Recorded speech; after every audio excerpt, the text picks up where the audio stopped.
Terima kasih Anda masih bersama kami. Bagi Anda yang baru saja bergabung, kami hadirkan kembali 3 berita utama hari ini. Seorang ibu rumah tangga di Bandung menggagalkan aksi pencurian sepeda motor miliknya yang terparkir di luar rumah. Ribuan penambang emas rakyat di Tasikmalaya menggelar aksi unjuk rasa menuntut percepatan penertiban izin pertambangan rakyat. Mengalami kerusakan, kapal pesiar asing berbendera Malaysia merapat ke perairan Pangandaran.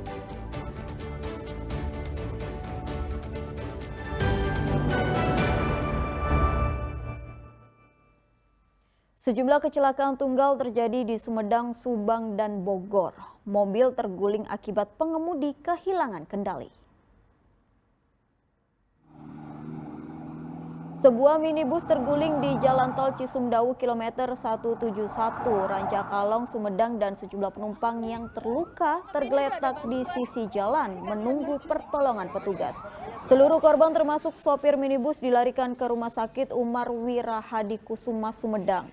Korban kecelakaan adalah rombongan dari RSUD Cirebon. Mobil terguling setelah pengemudi kehilangan kendali saat kecepatan tinggi diduga akibat mengalami tidur singkat atau microsleep. Mobil terguling juga terjadi di Subang. Mobil angkutan umum jurusan Cikampek Pamanukan terguling di bawah jembatan layang Pamanukan, Subang Minggu siang. Mobil terguling setelah memutar arah dan menurunkan seluruh penumpangnya. Mobil kemudian melaju tak terkendali hingga menabrak pagar dan terguling. Diduga kecelakaan terjadi akibat sopir mengantuk. Sopir mobil angkutan yang mengalami luka ringan langsung dibawa ke Puskesmas Pamanukan. Sementara itu di Kota Bogor, mobil terguling akibat pengemudi tidak berkonsentrasi berkendara. Tidak siap karena melihat kendaraan di depan berhenti mendadak, pengemudi membanting setir ke kiri dan sempat menyenggol kendaraan di depannya hingga akhirnya terbalik. Pengemudi menderita luka-luka, mobil pun dievakuasi ke unit laka Polresta Bogor.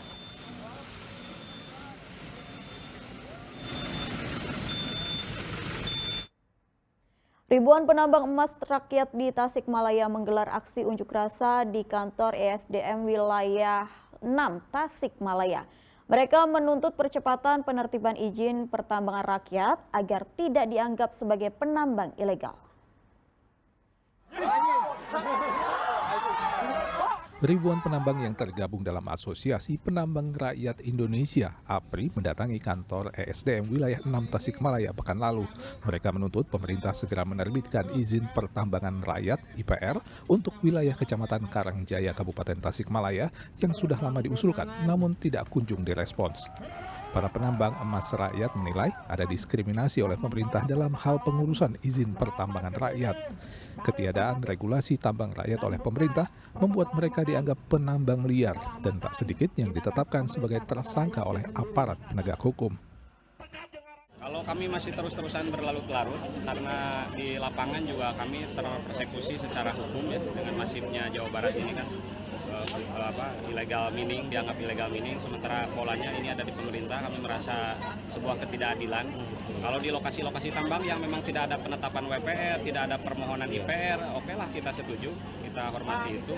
Tetapi untuk di lokasi yang memang kita sedang tempuh habis-habisan dengan biaya swadaya gitu kan, posisinya ini harusnya arahnya ke pembinaan dulu APH ini gitu. Hari ini malah kita ada penetapan tersangka. Maka kalau ini terus berlarut-larut, mungkin kita nanti aksinya langsung ke kementerian dengan mengontak seluruh penambang rakyat di seluruh Indonesia. Sesungguhnya penambang rakyat ini sudah punya standar keamanannya.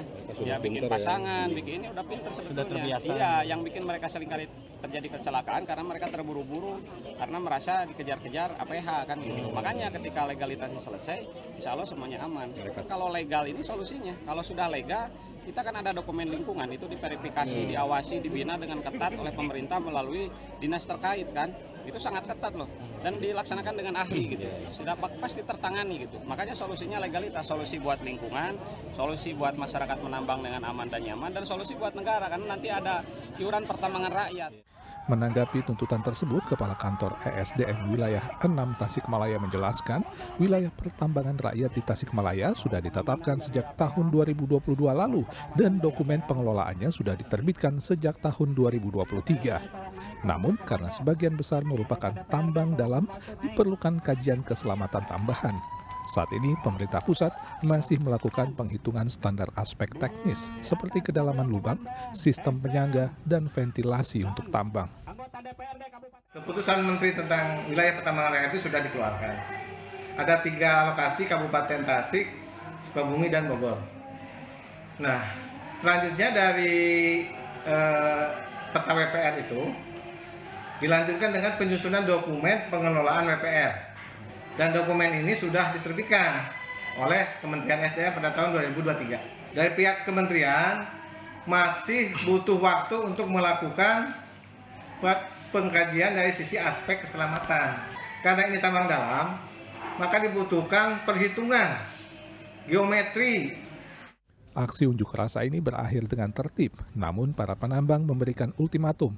Jika tuntutan mereka tidak juga diindahkan, mereka akan melakukan aksi lanjutan di tingkat nasional. Untuk tambang dalam yang ada di Cineam. Eko Setiabudi melaporkan dari Tasikmalaya.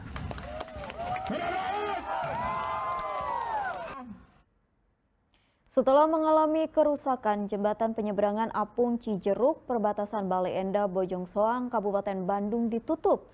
Warga, terutama pengendara sepeda motor, terpaksa harus memutar jauh ke jalan utama dengan jarak tempuh hampir 10 km. Kondisi terakhir jembatan penyeberangan Apung Cijeruk di atas aliran Sungai Citarum perbatasan antara Bale Endah dan Bojong Soang Kabupaten Bandung telah ditutup dan hanya menjadi tontonan warga sekitar. Setelah ditutup total, warga maupun pengendara sepeda motor tak bisa lagi melintas di atas jembatan sepanjang 15 meter ini. Warga harus memutar jauh dari Bale Endah menuju Bojong Soang maupun sebaliknya dengan jarak tempuh 10 km melalui jalan utama. Bagi masyarakat, terutama di kawasan Bale Endah, Bojong Soang maupun Solokan Jeruk, jembatan apung yang sudah beroperasi sejak tahun 2019 ini sangat vital karena menjadi jalan pintas jika akses utama macet parah atau terendam banjir. Kemarin juga sebelumnya sudah pernah ada yang rusak sih sebetulnya sebelumnya itu, tapi diperbaiki sama warga. Mungkin karena kemarin arusnya deras, jadi dan bebannya itu berat, jadi Overkapasitas juga Pak ya? Betul sekali. Jadi ini alternatif untuk memotong jarak lah gitu. Jembatan apung ini dibangun secara swadaya oleh masyarakat. Warga tak keberatan meski harus membayar Rp2.000 untuk melewati jembatan ini. Warga berharap kepada pemerintah agar jembatan dibangun lagi atau dibuat menjadi jembatan permanen. Muhammad Abbas melaporkan dari Kabupaten Bandung. Kapal pesiar asing berbendera Malaysia yang merapat ke perairan Pangandaran diperiksa oleh petugas perairan Pangandaran. ABK yang berisi warga negara asing mengaku mengalami kerusakan mesin dan hanya ingin mampir ke tempat wisata sebelum melanjutkan perjalanan. Kemunculan perahu pesiar berbendera Malaysia di perairan Pangandaran mengundang perhatian nelayan dan masyarakat. Apalagi perahu diawaki 3 orang warga negara asing. Petugas perairan Pangandaran pun langsung merespons laporan nelayan dengan mendatangi perahu tersebut. Petugas memeriksa keberadaan perahu pesiar termasuk memeriksa dokumen dari ketiga wisatawan asing tersebut. Ternyata mereka berasal dari 3 negara berbeda. Jadi kami sudah periksa dokumen. Itu SPB-nya dari Kupang, rencana berlayar ke Sumatera. Nah, di dokumen itu udah kelengkapannya sudah terpenuhi semua. Kru kapal semuanya ada 3 orang. Kapten itu warga negara Australia dan untuk ABK-nya 1 orang dari Italia dan 1 orang dari Argentina. Paul Nahoda perahu pesiar tersebut menyatakan perahunya mengalami kerusakan mesin dan singgah sebentar untuk perbaikan, membeli air minum dan makanan serta melihat perairan Pangandaran sebelum menuju Sumatera.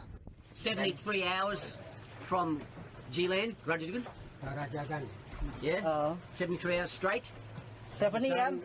70 AM? 73 jam langsung dari Rajagan ke sini. Baru sekarang berlalu. We anchor 1 hour ago. Iya, 1 jam yang lalu. Yeah. We have some problems must fix. Engine and head sail. Ada beberapa masalah dengan pompa dan layar. Trouble. Ada Yeah, masalah- kecil. Silicate trouble. Sedikit. Yeah. And must buy some makan, Mau makan maybe water, aqua, air, and have a look. Look cantik. jalan-jalan untuk Jalan. melihat. Setelah diperiksa dan dokumen dinyatakan lengkap, perahu pesiar tersebut diperbolehkan melanjutkan pelayarannya. Eko Setiabudi melaporkan dari Pangandaran.